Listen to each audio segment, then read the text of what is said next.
Meredith Gorman here in the PNC Bank Sports Corner with Nesson's Patriots beat writer Doug Kyed, who's over at Gillette Stadium right now. Doug, thanks for coming on. Absolutely. Anytime.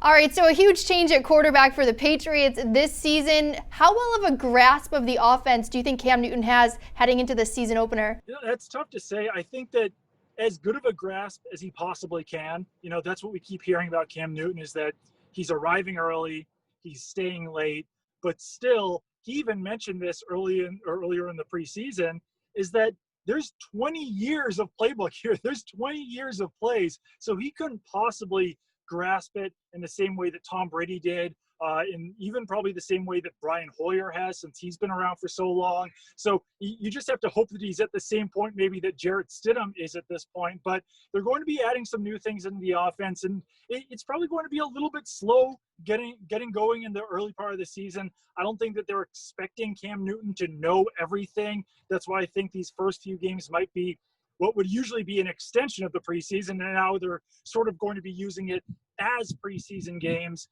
But no, I would say that not perfect, but it can only get better moving forward.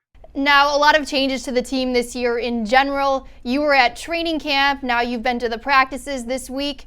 Do you have any hunch of what the strong part of the Patriots team will be this season? Any indication that the defense will look good, the offense will look good? What do you think?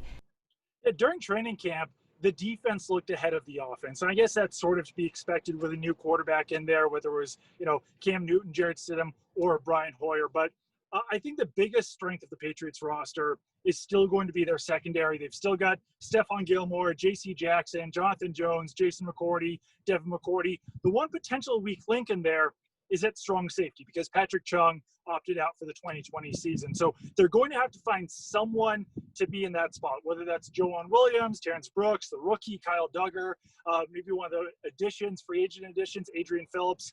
They just have to make sure that that weak link isn't so weak that it breaks the entire unit. I think that it is so strong otherwise that they can probably mix some pieces in there. Patrick Chung did a lot of things on the Patriots defense, from playing strong safety to linebacker to slot cornerback. So they can mix and match a little bit to replace Chung. But I would still say that the secondary is the biggest strength, but there's a lot of question marks up front in the front seven. So I'm not sure if the Patriots defense will be nearly as good as they were last year, but I still think they would be ahead of the offense.